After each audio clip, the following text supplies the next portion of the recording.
Hello friends, welcome again to a fresh video of Om English classes. Today we are going to learn about sentence and its types. Sentence क्या है इसके बारे में हम आज पढ़ेंगे और उसके कुछ एग्जाम्पल्स भी देखेंगे और इसके साथ साथ सेंटेंस के कितने टाइप्स होते हैं वो भी हम सेंटेंस की इस वीडियो सीरीज में पढ़ेंगे। तो सबसे पहले हम सेंटेंस का डेफिनेशन देखते हैं जो कि है A sentence is a group of words। इसका मतलब होता है कि एक जो सेंटेंस होता है वो कई वर्ड्स का, कई शब्दों का एक समूह होता है। जस्ट लाइक अ गार्लैंड, एक माला में जिस तरह फूल होते हैं और सुई धागे की मदद से हम उन्हें एक धागे में, एक माले के रूप में पिरो के बना लेते हैं, वैसे ही सेंटेंस होता है, वाक्य होता है जिसमें शब्द पिरोए जाते हैं और शब्दों का एक समूह होता है, सही अरेंजमेंट होती है और उसका एक कंप्लीट सेंस समझ में आता है पढ़ने पे या बोलने पे या सुनने पे, तो हम उसको वाक्य कहते हैं। अगर हम डेफिनेशन के हिसाब से चलें, a sentence is a group of words that, जो गिव इट्स कंप्लीट मीनिंग, यानी इसका मतलब होता है कि एक वाक्य शब्दों का वह समूह है जो अपना एक कंप्लीट मीनिंग देता हो, पूरा अर्थ समझाता हो। एग्जाम्पल के लिए आपके सामने एक वाक्य लिखा हुआ है, राहुल कुक्स डिलीशियस फूड। इसमें कितने शब्द हैं अगर हम देखें तो राहुल एक, कुक्स 3 and 4, 4 शब्द हैं इस सेंटेंस में। राहुल कुक्स डिलीशियस फूड और इसका हिंदी अर्थ होता है राहुल स्वादिष्ट खाना पकाता है। अगर यही शब्द सही ढंग से, सही जगह पे पोजीशन ना होते तो हमें यह अर्थ समझ में नहीं आता। जैसे कि अगर मैं कर दूं इसको, फूड को अगर पहले लिख दिया, कुक्स को उसके बाद लिख दिया और मैंने कुछ वर्ड्स इंटरचेंज कर दिया, आपस में रिप्लेस कर दिए हैं, फूड कुक्स और राहुल को उसके बाद कर दिया और यहां पे हमने डिलीशियस लिख दिया। तो फूड कुक्स राहुल डिलीशियस, तो इसका अर्थ का अनर्थ हो जा रहा है। इसका मतलब हो जा रहा है कि खाना राहुल को पकाता है, ये भी इसका अर्थ नहीं होता है ना। ये एक कंप्लीट सेंस नहीं देता, दो हालांकि यह शब्दों का एक समूह है।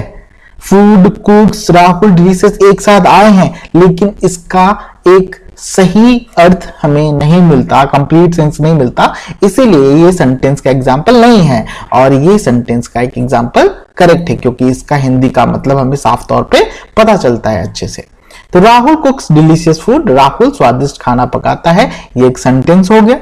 अब आगे बढ़ते हैं। सेंटेंस का डेफिनेशन देखा हमने। सेंटेंस के डेफिनेशन में आगे की लाइन कहती है, it has 3 components, subject, verb and object, जिनके बारे में हम आगे पढ़ेंगे। तो एक सेंटेंस जो होता है उसमें 3 एलिमेंट होते हैं, सब्जेक्ट, वर्ब और ऑब्जेक्ट।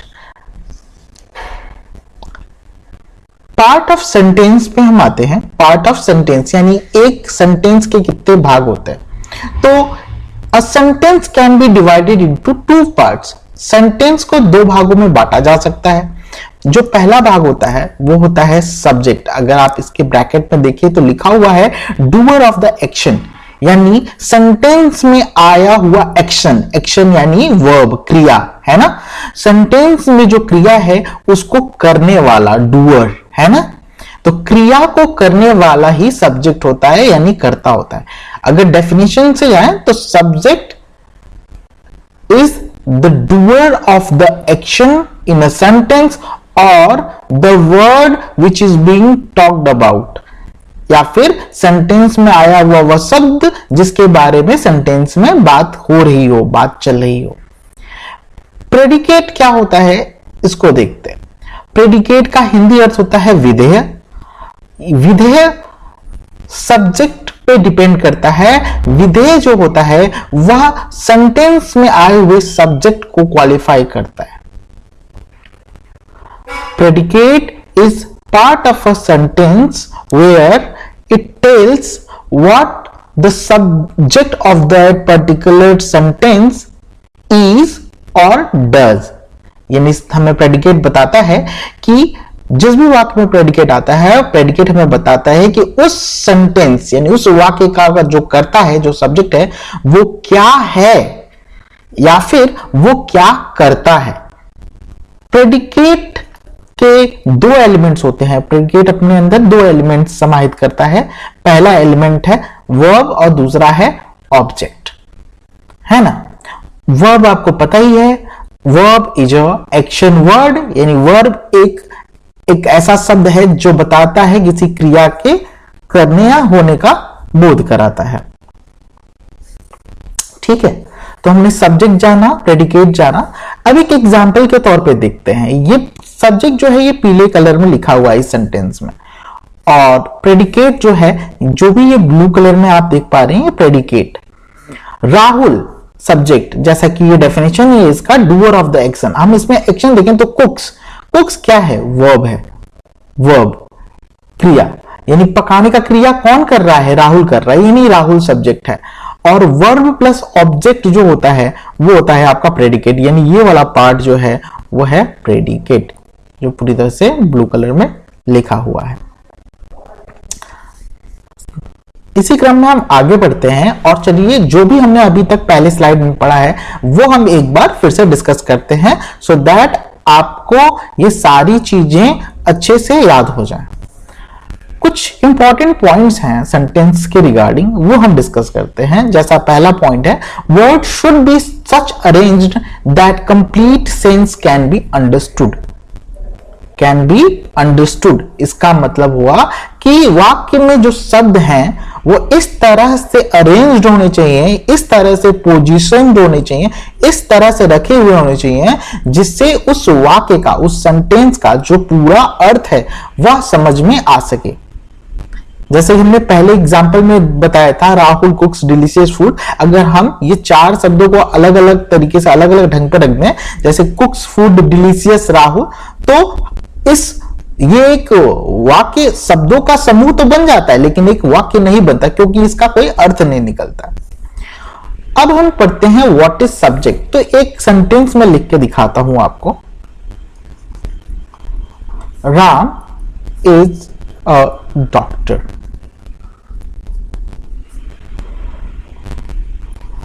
राम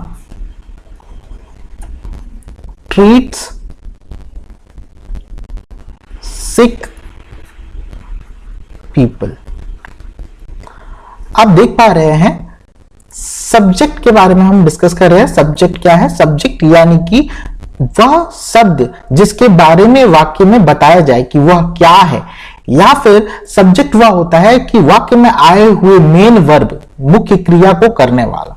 तो पहला जो वाक्य है आप देख पा रहे हैं कि राम इज अ डॉक्टर। ये डॉक्टर कौन है? तो ये राम है। तो राम हमारा सब्जेक्ट है ना, जिसके बारे में इस पूरे वाक्य में बात हो रही है।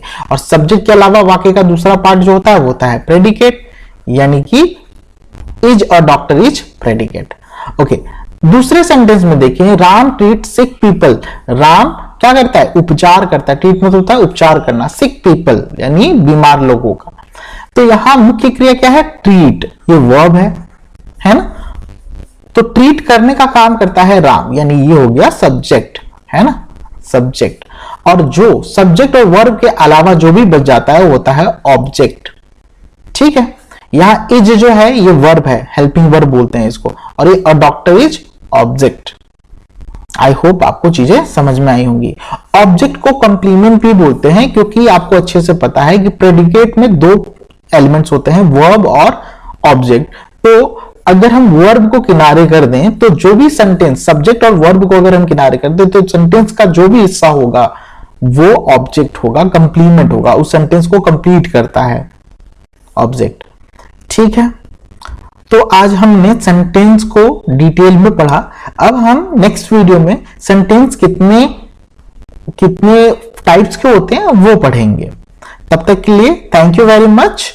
मैं चाहूंगा कि आप इस चैनल को सब्सक्राइब कर लें सो दैट आपको ऐसे ही नॉलेजेबल, जो भी नॉलेज से रिलेटेड वीडियोस हैं, अंग्रेजी के नॉलेज से रिलेटेड, वो आपको मिलते रहे। Thank you very much for joining. Thank you very much for watching this video. Do subscribe our channel and press the bell icon so that you can get notified every time I will be uploading the videos.